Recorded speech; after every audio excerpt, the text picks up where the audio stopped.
Hi, I'm Jackie Rabbit. Today I want to talk to you about the differences of the spectrum of kinds of women inside the cisgender world and the transgender world, and how that affects the kind of woman you are and the way that you behave. Let's go talk about it, but first, give me a thumbs up and go subscribe, then click the bell so you know when I post a new video.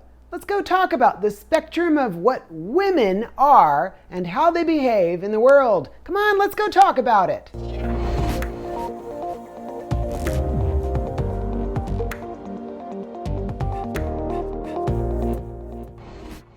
So the spectrum of how women behave in the world is huge. Lately, I've seen some posts from people that are talking about how women behave. Whether that's a trans woman or a cisgender woman makes no difference whatsoever. Women are women, and they all have their own way of being and operating and behaving in the world. I thought about naming this video, How to Act Like a Woman. Except none of us are acting, we're women. I'm a woman. You're watching this video, you're probably a woman. Some guys do watch me for whatever reason, but most of you, we're just a bunch of women. Now, there is this big distinction about trans women versus cisgender women, and I'm sorry, but at some point, we're all just women. Doesn't matter how you want to differentiate us, we end up women. And that is an absolute truth. In my world, I once operated like a guy, and I don't anymore. But I still have a lot of who I was that had nothing to do with my gender. And that may not be terribly girly, but that makes no difference whatsoever. The spectrum of cisgender women is just as wide and varied as the spectrum of trans women. The things we like and the things we love, the things that get us excited and want us to get out of bed every day, are sometimes exactly the same things that excite and motivate cisgender women. So I want to talk a little bit about the spectrum of cisgender women first. So there's this idea that we have to be super girly and absolute ladies to portray the image that we want as a woman. And I don't agree to that at all. I think whatever excites and motivates you is going to still excite and motivate you, unless, of course, it was simply part of a mask that you used to hide from the world before you started transition. So there's that hard distinction. And unfortunately, in the beginning, sometimes we have no idea what's part of the mask and what's really part of us. I didn't. I had no clue. And over the course of several years, I had to learn. Now, I'm absolutely a total geek when it comes to computers and guitars and vacuum tubes and electronics and motorcycles and cars. And there are cisgender women just like me. Maybe it's not super common, but let's go over the spectrum of cisgender women and then look back at us and see where is this difference? And is there really a difference? So I've known a lot of people in my life.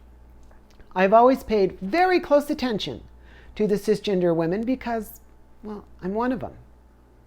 And I've seen girls that are so strong physically, just absolutely unbelievably powerful physically, that you could count on this person to, and I'll exaggerate, lift up the car while you change the tire. I mean, I know people that are so strong, cisgender females, that you look at them and you don't think, well, I expect that person to be just powerful, but they are. I have a friend whose lineage is mostly,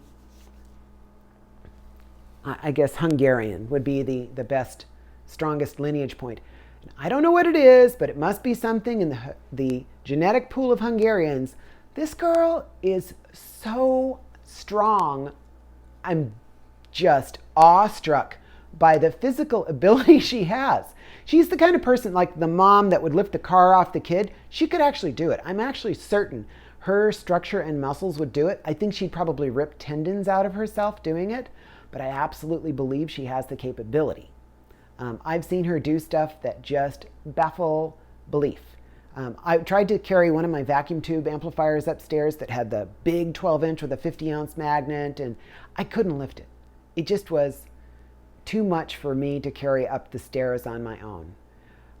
I was having trouble just lifting it enough. I was going to try to get my hand under it to hold it, but I just couldn't do it. I couldn't lift it enough to get my hand under it to get a good grip on it. It was that heavy.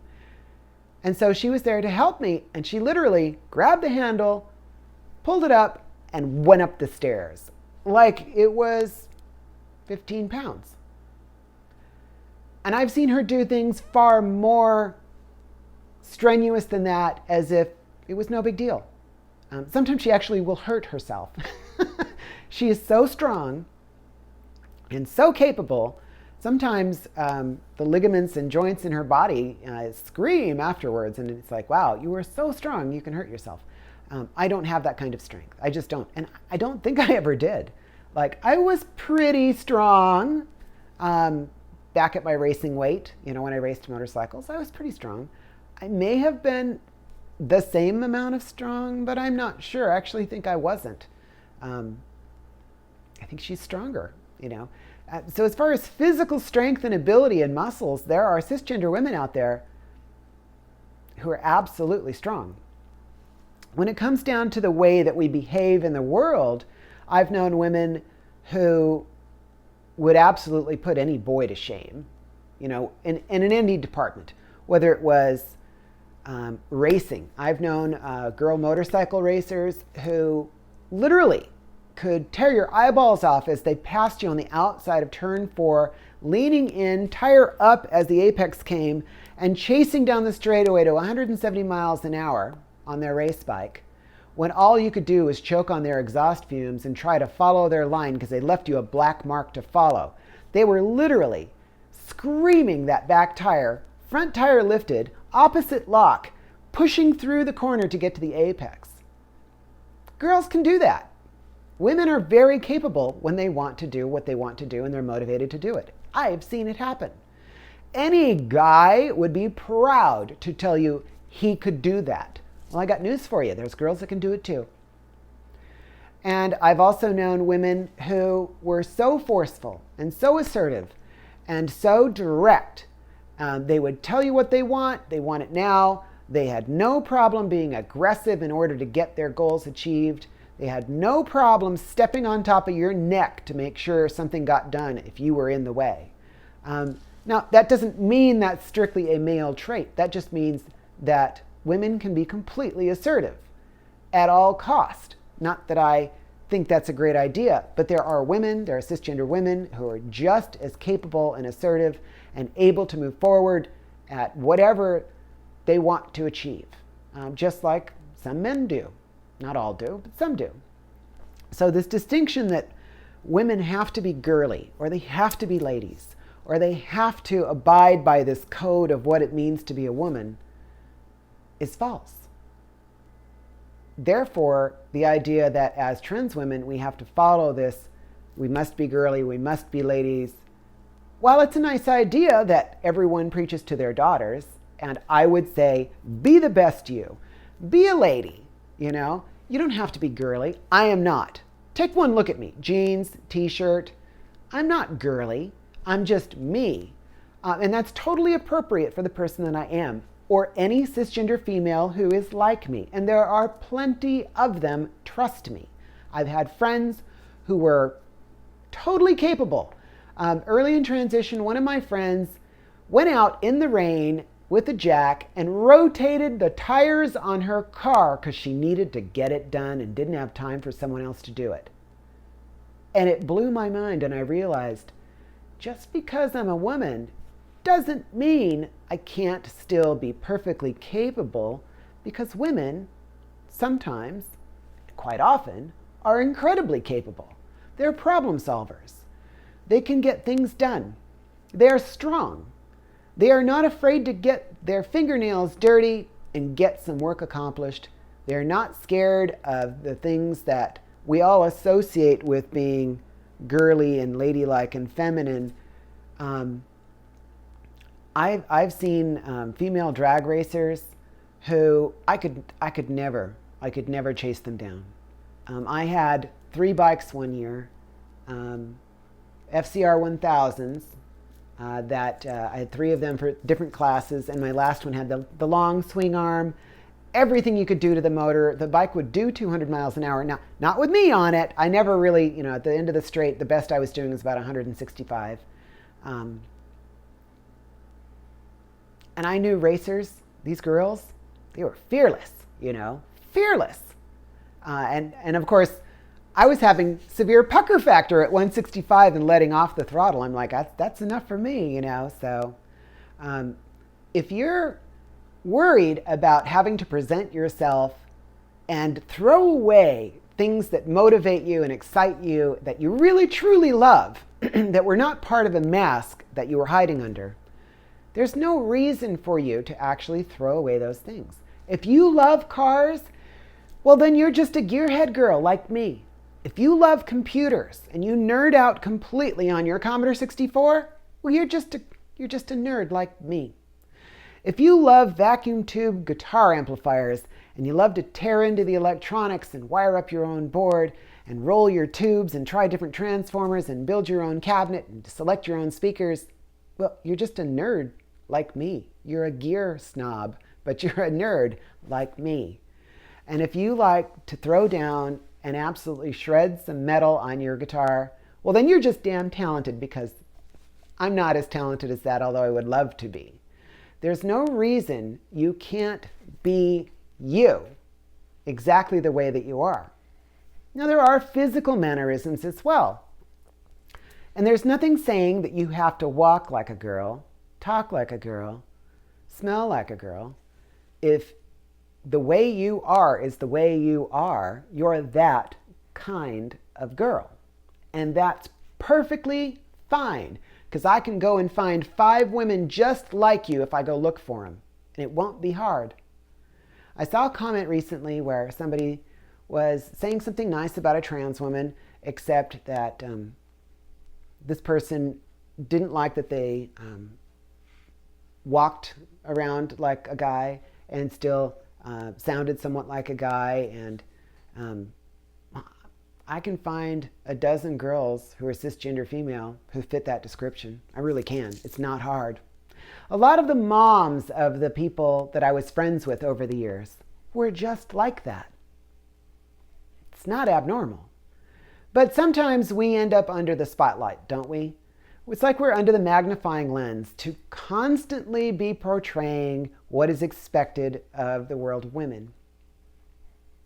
I get that. So being the best you is always a good good piece of advice. Being a good person with good manners counts for a lot. And it really doesn't matter whether you're male or female, does it? But if you're female and you have good manners and you wear a nice smile and you're a good listener, that's a lot of pluses. And none of those things have to affect what makes you tick. It's always a good time to improve your manners. It's always a good time to polish your physical mannerisms and be a polite person. Nothing wrong with it. So if your goal is to be a more polite, more kind, better listener, that's a great thing. And I don't care what your gender is. If you're having struggle with your voice, and believe me, I still don't really always love what I hear when I speak, but I do know it's okay. And I went through 2 surgeries to get that way. It was important to me, so I did what I had to do. Now, I did achieve a relatively good voice with just training, but I wanted it to be effortless, because sometimes it's too much work. So I chose the route of surgery, and it worked for me. It wasn't a perfect choice. My voice is a little rougher, and that's to be expected.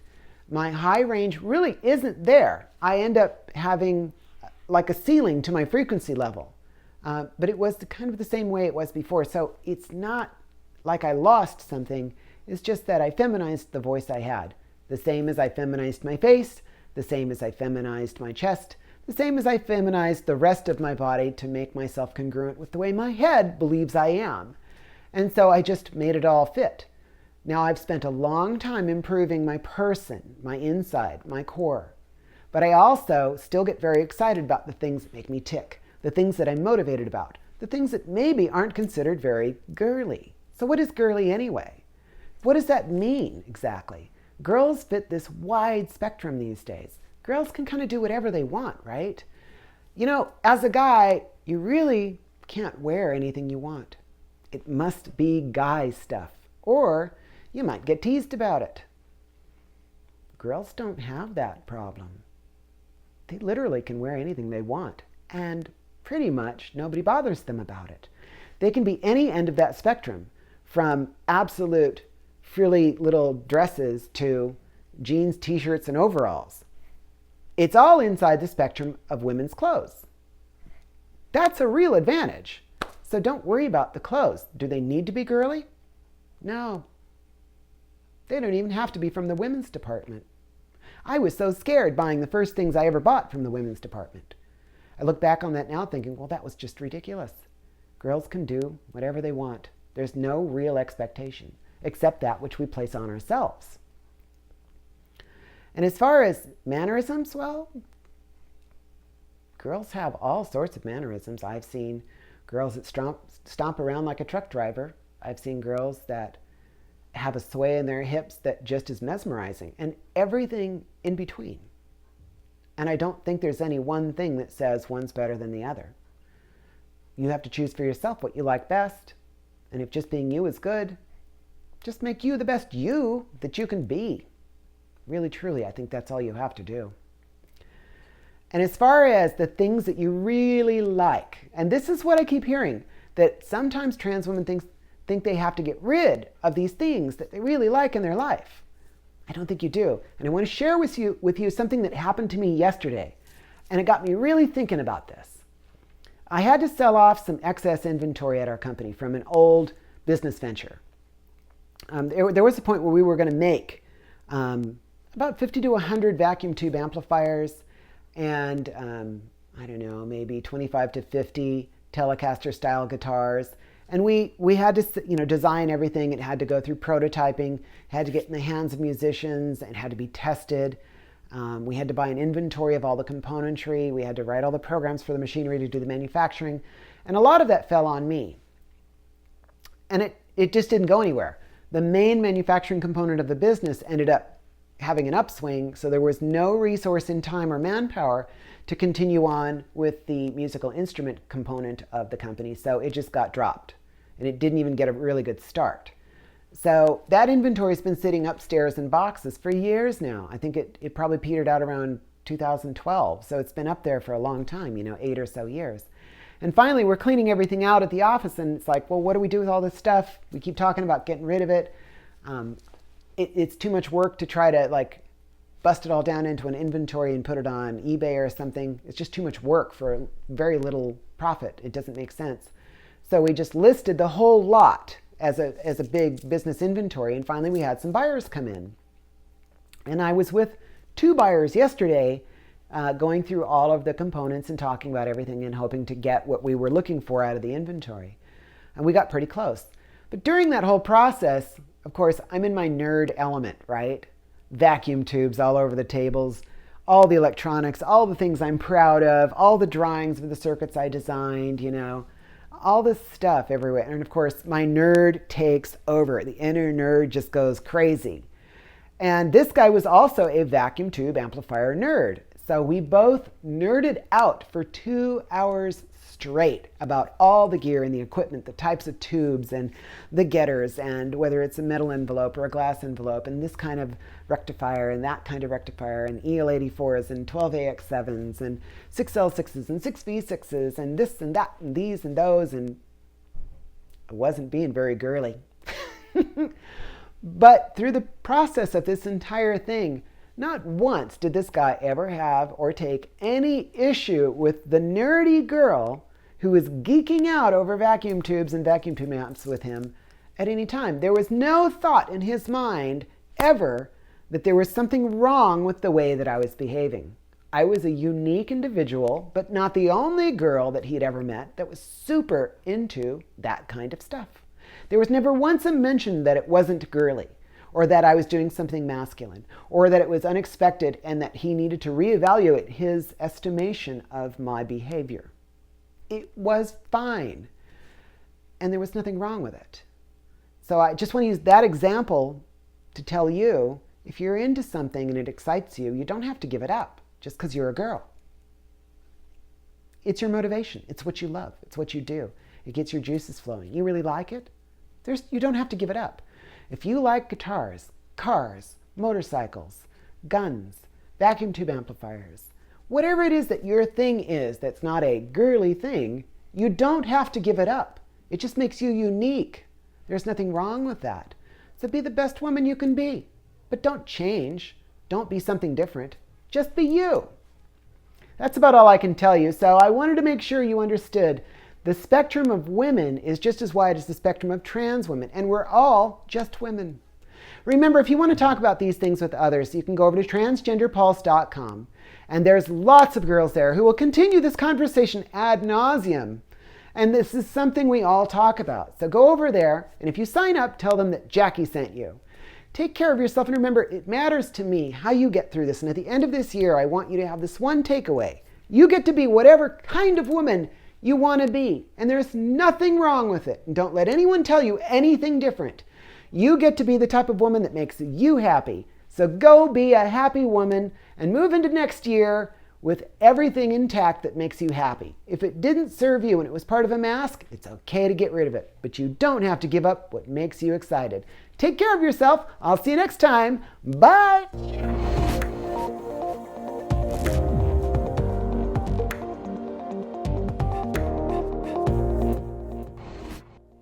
When I was nerding out with one of the buyers and talking about motorcycle stuff ad nauseum, there was this point where he said, oh yes, I just got a motorcycle, a 1977 Honda CX500. It's a 4-cylinder. And I thought about it and I said, wait, no, actually, I think that's a twin. I think it's a 2-cylinder. I couldn't really remember, but I semi remember it being a twin. And he thought about it for a second. He goes, oh my gosh, that's right. And we talked further, and I told him how I had this big crash, and I broke my pelvis and my wrists and my arms and my legs and my knees and stuff. And he turned and he looked at me and he says, yeah, you women are so much tougher than guys. Guys never survive that stuff. Somehow women always do.